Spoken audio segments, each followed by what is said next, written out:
kadar kullandığınız en düşük ISO'lu film kaç ISO'ydu?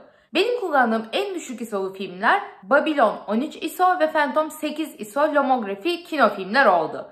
Eğer bu filmlerle çektiğim ilk örnekleri ve ilk deneyimimi merak ediyorsanız izlemeye devam.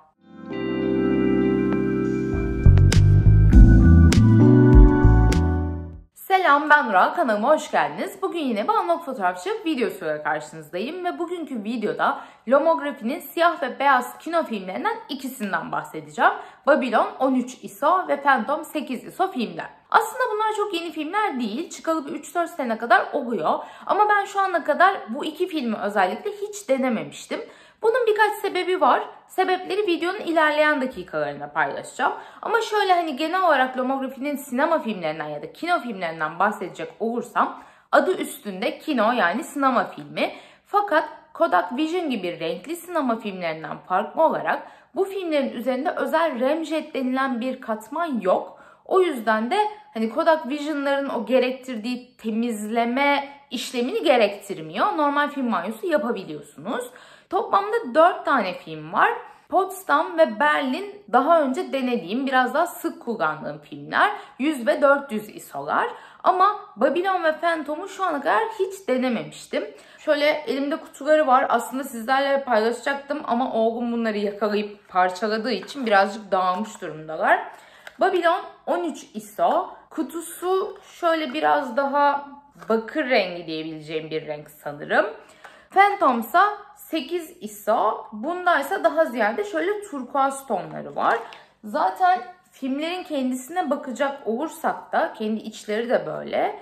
Şu oldukça film banyosu yaptım. Kesilen kalan kısmı bu. Mor bir tona sahip. Buysa paketindekiyle neredeyse aynı turkuaz tonu. Bunlar benim daha önce hiç gördüğüm renkler değil. Şu ana kadar kullandığım siyah ve beyaz filmlerin hepsi genelde siyah ve beyaz, gri tonlarında olurdu. Şu yanık kısımları da. Ama bunların biri şöyle çevirirsem görüyorsunuz oldukça mor, diğeri turkuaz. O yüzden sonuçlar nasıl çıkacak birazdan göreceğiz. Ben bu filmleri çok yakın zamanda kullanmadım. En azından üzerinden birkaç ay geçiyor.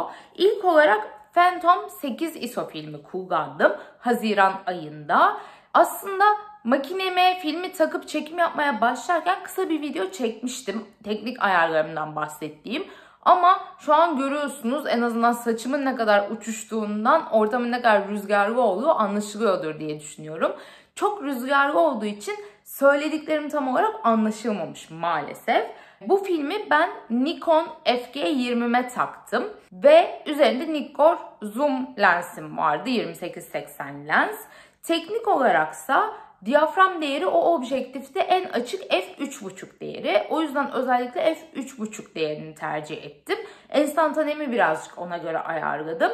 Biraz daha ağaçların arasında çekim yaptığım yerlerde, şimdi ilk örneklerde göreceksiniz, 1/60 enstantane tercih ettim.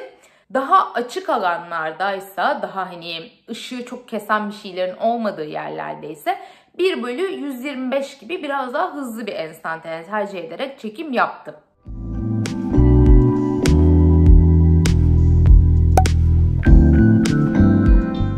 Şu an Leica'mın içerisinde Lomography'nin Babylon 13 ISO filmi takılı. Bu filmi şu ana kadar hiç denemedim.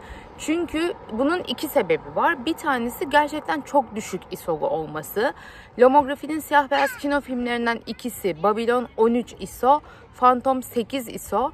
Benim şu ana kadar kullandığım en düşük ISO'lu filmler. 50 bile çok tercih ettiğim bir şey değil. Genelde 200 ya da 400 film kullanmayı tercih ediyorum. Eğer 100 ISO diye film değilse. O yüzden ancak takabildim. Özellikle olabildiğince güneşli de çekeceğim. Çünkü aksi halde pozlama süremi çok uzatmam gerekecek. Bir de bu filmleri şu ana kadar kullanmamamın ikinci bir sebebi, ben normalde siyah beyaz film banyosunu ya kafenolle yapıyorum eğer kimyasalım yoksa, yani filmimi kahveyle yıkıyorum, ya da Kodak'ın D76 tozunu alıp sulandırıyorum. Bu filmler maalesef Kodak D76 ile yıkanmıyor. D96 bir seçenek. Onun dışında HC110 diye bir kimyasal bir seçenek.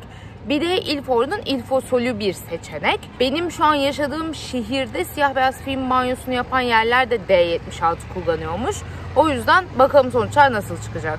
Şöyle hızlıca ayarlarımdan da bahsedecek olursam Leica'da pozometrem ya da otomatik ayarım yok. O yüzden kendim hesaplayarak pozlama yapıyorum.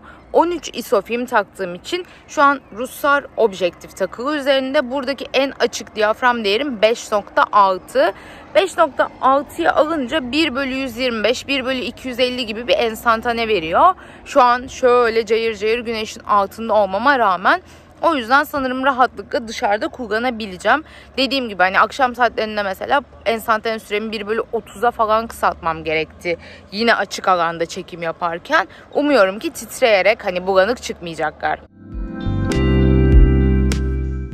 Babylon'la yaptığım çekimin teknik ayarlarından bahsederken bu filmleri neden şu ana kadar kullanmadığımı da anlattım. Bu sebeplerden ISO ikincil öncelikli bir sebep benim için. Çünkü filmin ISO değeri düşük olduğunda daha açık bir diyafram ve daha yavaş bir enstantane tercih ederek o açığı kapatmak mümkün. O yüzden hani en kötü ihtimalle tripod kullanarak çekim yapabiliyorsunuz. Kimyasalsa benim aklımda daha büyük soru işareti bırakan bir sıkıntı oldu. Çünkü ben Kodak D76 ya da Kafenol kahveyle film banyosunu sıklıkla kullanıyorum.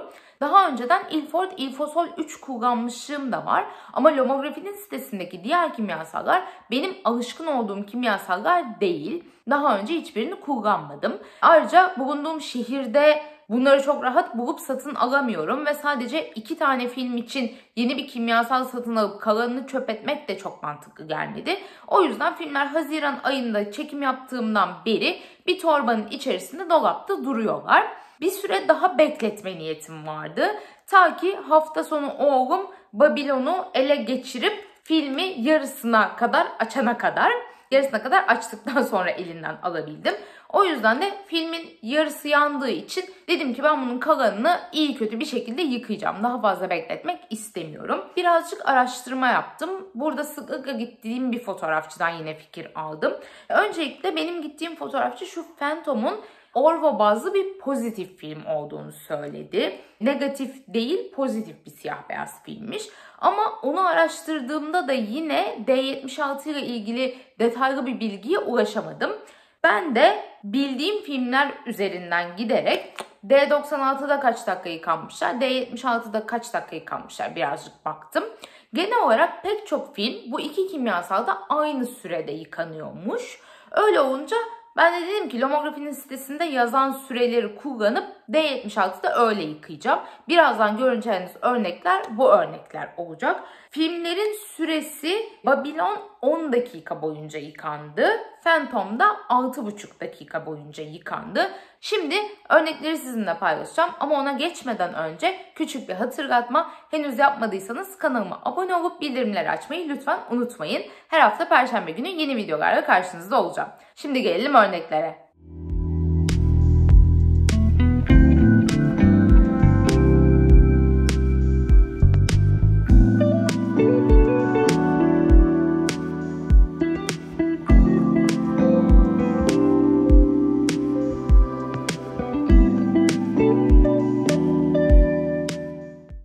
Çekimleri gördünüz. Açıkçası Babylon yerine Phantom 8 ISO filmle çektiklerim benim çok daha hoşuma gitti. İçime sinen sonuçlar oldu. Şöyle bir negatiflerine de bakacak olursak bunda çok daha grimsi tonlar var. Bu Babylon'un örnekleri, bir kısmı yanan. Zaten örnek fotoğraflara baktığınızda da aslında böyle hani siyah beyazdan ziyade daha gri tonlarında sonuçlar görüyorsunuz.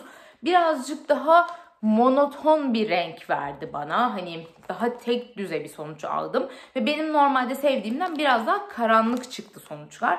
Tabi burada etkili olan bir şey kullandığım kimyasal da olabilir. Çünkü D76 için bir süre yoktu. Ben birazcık hayal gücüme dayanarak yıkadım. Phantom'sa zaten işte konuştuğum bir dükkan pozitif film demiştim.